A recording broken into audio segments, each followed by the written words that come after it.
Hi friends, ഞാൻ ഫുഡീസിൻ്റെ Onam special എപ്പിസോഡിൽ ഞാൻ ചെയ്യുന്നത് ഉള്ളിത്തീയലാണ്. അപ്പോൾ ഇതാണ് ഞാൻ ഉണ്ടാക്കിയ ഉള്ളിത്തീയൽ. ഇതേപോലെ നല്ല കുറുക്കി നമുക്ക് ഉണ്ടാക്കിയെടുക്കണം. അപ്പോൾ ഇതെങ്ങനെയാണ് ഉണ്ടാക്കുന്നതെന്ന് ഞാൻ പറഞ്ഞുതരാം. അപ്പോൾ നമുക്ക് വീഡിയോയിലേക്ക് പോകാം. ഇതിനായിട്ട് ഞാനിവിടെ 3/4 കപ്പ് ചെറിയുള്ളി എടുത്തു വെച്ചിട്ടുണ്ട്. ഇത് വലുതും ചെറുതുമായിട്ട് ഏകദേശം ഒരു 25ഓളം ഉണ്ട്. അപ്പോൾ ഇത് ഞാൻ അരിഞ്ഞിട്ടില്ല. ഇതിപ്പോൾ നമുക്കൊന്ന് ചെറുതായിട്ട് അരിഞ്ഞെടുക്കണം. അപ്പോൾ ഇത് ഒരേ വലിപ്പത്തിൽ തന്നെ അരിയാൻ പറ്റുമെങ്കിൽ അതാണ് നല്ലത്. നമ്മൾ വലിപ്പച്ചെറുപ്പം ഉണ്ടായിട്ടുണ്ടെങ്കിൽ ഇത് ഫ്രൈ ചെയ്തെടുക്കുമ്പം ചിലത് ആദ്യമാവും, ചിലത് വൈകിയാവും. അതുകൊണ്ട് ഒരേപോലെ അരിയാൻ ശ്രമിക്കണം. അപ്പോൾ ഇത് ഞാൻ മൊത്തം അരിഞ്ഞെടുത്തിട്ടുണ്ട്. ഇതാണ്, ഇങ്ങനെയാണ്, നീളത്തിലാണ് ഞാൻ അരിഞ്ഞെടുത്തേക്കുന്നത്. ഇനി നമുക്ക് സ്റ്റൗ ഓണാക്കി ഇതിലേക്കുള്ള തേങ്ങ വറുത്തെടുക്കണം. ആദ്യം നമുക്ക് തേങ്ങ വറുക്കാം. ഇത് ഞാനൊരു ചെറിയ ബൗൾ നിറയെ തേങ്ങ എടുത്തിട്ടുണ്ട്. അപ്പോൾ ഇത് നമുക്കൊന്ന് വറുത്തെടുക്കണം. അപ്പോൾ പാനിലേക്ക് ഇട്ട് കൊടുക്കുക. ഇനി ഇളക്കി കൊടുക്കുക. അപ്പോൾ ഇതിലെ വെള്ളമൊക്കെ ഒന്ന് വറ്റി കഴിയുമ്പം ഇതിലേക്ക് നമുക്ക് കുറച്ച് എണ്ണ ഒഴിച്ച് കൊടുക്കണം. അപ്പോൾ ഇപ്പം നന്നായിട്ടൊന്ന് ഇളക്കി കൊടുക്കുക.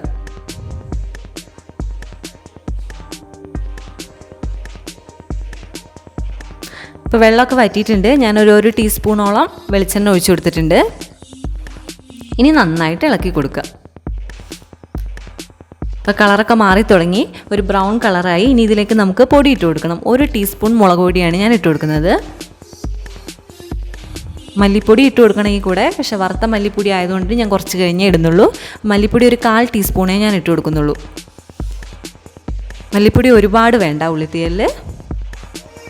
അപ്പോൾ നന്നായിട്ടൊന്ന് ഫ്രൈ ചെയ്തിട്ട് നമുക്ക് സ്റ്റൗ ഓഫ് ചെയ്യാം. ഇനി ഇത് തണുത്തിട്ട് നമുക്ക് അരച്ചെടുക്കാം. അപ്പോൾ ഇത് തണുക്കുമ്പോഴേക്കും നമുക്ക് ഉള്ളി ഫ്രൈ ചെയ്തെടുക്കണം. അപ്പോൾ ഞാനൊരു ചട്ടിയാണ് വെച്ചേക്കുന്നത്. അതിലേക്ക് കുറച്ച് വെളിച്ചെണ്ണ ഒഴിക്കുക. ചട്ടി നന്നായി ചൂടായിട്ട് ഇനി ഇതിലേക്ക് ചെറുതായിട്ട് മുറിച്ച തേങ്ങാക്കൊത്ത് ഇട്ട് കൊടുക്കണം. നമ്മളിതിൽ കടുക് ഇടുന്നില്ല. അപ്പോൾ തേങ്ങാക്കൊത്ത് ഇതിലിട്ടൊന്ന് ഫ്രൈ ചെയ്തെടുക്കണം. ഒരു ബ്രൗൺ കളർ ആവുന്നോടം വരെ ആ എണ്ണയിലൊന്ന് ഇത് മൂപ്പിച്ചെടുക്കണം. ഇതപ്പോൾ ഇത് ബ്രൗൺ കളർ ആയിട്ടുണ്ട്. ഇനി നമുക്കിതിലേക്ക് ഉള്ളി ഇട്ട് കൊടുക്കാം.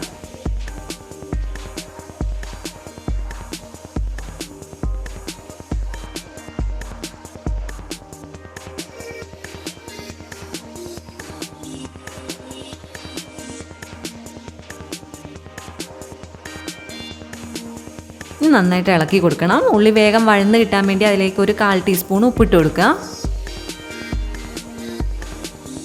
ഇനി നന്നായിട്ട് വഴറ്റിയെടുക്കണം ഉള്ളി. കുറച്ച് ടൈം എടുക്കും ഉള്ളി ഒന്ന് നന്നായി വഴന്ന് കിട്ടാൻ. എന്നാലും നമ്മൾ ഇളക്കി കൊടുത്തുകൊണ്ടേ ഇരിക്കണം.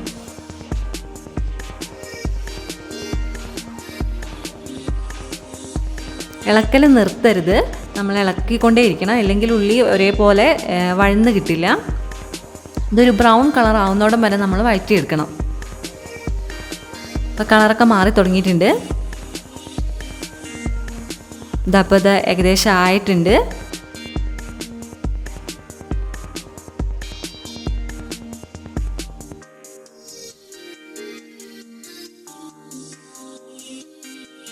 അപ്പോൾ ഇതാണ് പാകം. ഒരുപാട് ഫ്രൈ ആക്കരുത്. ഫ്രൈ ആക്കി ഒരു കയ്പ്പ് വരും.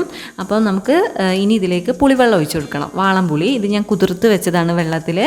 അപ്പോൾ ഇതൊരു 5-6 ടീസ്പൂൺ നമുക്ക് ഒഴിച്ചു കൊടുക്കണം ഇതിലേക്ക്. ഞാൻ പുളിവെള്ളം ഒഴിച്ചു കൊടുക്കുന്നുണ്ട്. ഇനി നമുക്ക് വേണമെങ്കിൽ കുറച്ച് കഴിയുമ്പോൾ ചേർക്കാം പുളിയില്ലെങ്കിൽ. ഇപ്പോൾ ഇത് കുറച്ച് ഒഴിച്ചു കൊടുക്കാം. ഇനി നന്നായിട്ടൊന്ന് മിക്സ് ചെയ്ത് കൊടുക്കാം. അപ്പോൾ ഇനി ഈ ഉള്ളിയിലേക്ക് ഈ പുളിയൊക്കെ ഒന്ന് നന്നായി പിടിക്കണം. അപ്പോഴത്തേക്ക് നമുക്ക് നേരത്തെ വറുത്ത് വെച്ച തേങ്ങ അരച്ചെടുക്കാം. തേങ്ങ നന്നായി തണുത്തിട്ടുണ്ട്. ഇത് തേങ്ങ ജാറിലേക്ക് ഇട്ട് കൊടുക്കുക. ഞാൻ വെള്ളം കൂട്ടാതെയാണ് അരച്ചെടുക്കുന്നത്. വറുത്ത കറികൾക്കൊന്നും ഞാൻ വെള്ളം ഒഴിക്കാറില്ല, അല്ലാതെ തന്നെ അരച്ചെടുക്കുകയാണ് ചെയ്യാറ്.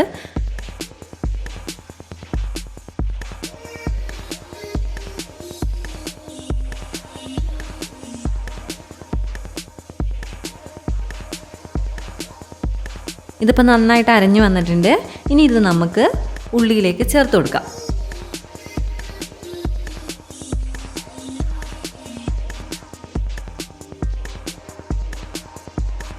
ഇതിപ്പോൾ എല്ലാം ഞാൻ ഇട്ടിട്ടുണ്ട്. ഇനി ഇതിലേക്ക് ആവശ്യത്തിന് വെള്ളം കൂടെ ഒഴിച്ചു കൊടുക്കണം. ഒരുപാട് വെള്ളം ഒഴിക്കരുത്, ഒരു പാകത്തിന് വെള്ളം ഒഴിച്ചു കൊടുക്കുക. ഇതൊരു കുറുകിയ കറിയാണ്, അതുകൊണ്ട് ആവശ്യത്തിന് വെള്ളം മാത്രമേ ഒഴിച്ചു കൊടുക്കാൻ പാടുള്ളൂ. ഇത് നന്നായിട്ടൊന്ന് മിക്സ് ചെയ്ത് കൊടുക്കുക. ഇനി ഇതിലേക്ക് 1/4 ടീസ്പൂൺ ഉപ്പും കൂടെ ഇട്ട് കൊടുക്കുക. നേരത്തെ നമ്മൾ 1/4 ടീസ്പൂൺ ഉപ്പ് ഇട്ടിട്ടുണ്ട്. മൊത്തം 1/2 ടീസ്പൂൺ മതി. കുറച്ച് പുളീൻ്റെ കുറവുണ്ട്, അപ്പം ഞാൻ കുറച്ച് പുളിയും കൂടി ഇട്ട് കൊടുത്തിട്ടുണ്ട്. ഇനി കുറച്ച് കറിവേപ്പിലയും കൂടി ഇട്ട് കൊടുക്കാം. നന്നായിട്ടൊന്ന് മിക്സ് ചെയ്ത് കൊടുക്കുക. ഇതിൽ നേരത്തെ അരപ്പിട്ട കൂടെ മഞ്ഞൾപ്പൊടിയും കൂടി ഇടണ്ടായിരുന്നു. അപ്പോൾ ഞാൻ മഞ്ഞൾപ്പൊടി ഇടാൻ മറന്നുപോയി, അതുകൊണ്ടാണ് ലാസ്റ്റ് ഇടുന്നത്. ഒരു 1/4 ടീസ്പൂൺ മഞ്ഞൾപ്പൊടിയും കൂടി ഇട്ട് കൊടുക്കണം. നന്നായിട്ടൊന്ന് മിക്സ് ചെയ്ത് കൊടുക്കുക. ഇനി നന്നായിട്ടൊന്ന് തിളയ്ക്കണം, എന്നിട്ട് നമുക്ക് ഓഫ് ചെയ്യാം.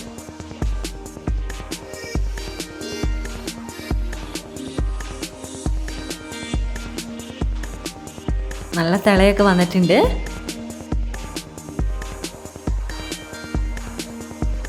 കറി ഏകദേശം ആയിട്ടുണ്ട്.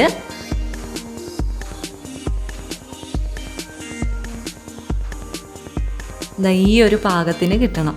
അപ്പോൾ നമ്മുടെ കറിയായി. നമുക്ക് സ്റ്റൗ ഓഫ് ചെയ്യാൻ. അപ്പോൾ ഇത് തണുത്ത് കഴിയുമ്പോൾ ഒന്നുകൂടെ കുറുകും. അപ്പോൾ കണ്ട നല്ല എണ്ണയൊക്കെ തെളിഞ്ഞ് നല്ല പാകത്തിന് കുറുകി വന്നിട്ടുണ്ട്. ഇതേ രീതിക്കാണ് ഉള്ളിത്തീയൽ ഉണ്ടാക്കിയെടുക്കേണ്ടത്. അപ്പോൾ ഈ ഓണത്തിന് എല്ലാവരും ഉള്ളിത്തീയൽ ഉണ്ടാക്കി നോക്കണം, വളരെ ടേസ്റ്റാണ്. അപ്പോൾ എന്തായാലും ട്രൈ ചെയ്യാൻ മറക്കരുത്. വീഡിയോ ഇഷ്ടപ്പെട്ടെങ്കിൽ ലൈക്ക് ചെയ്യുക. ഇനി വീണ്ടും ഒരു പുതിയ ഓണ വിഭവമായിട്ട് വീണ്ടും വരുന്നതായിരിക്കും.